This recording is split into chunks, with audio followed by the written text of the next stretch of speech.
You'll hear the van lower and the ramp function properly. The van's lowering right now.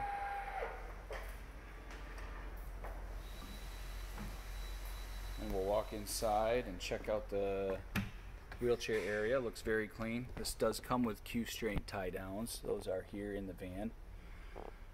And this van also does have some other features like a transfer seat. So this seat can turn for somebody to sit in there. It also will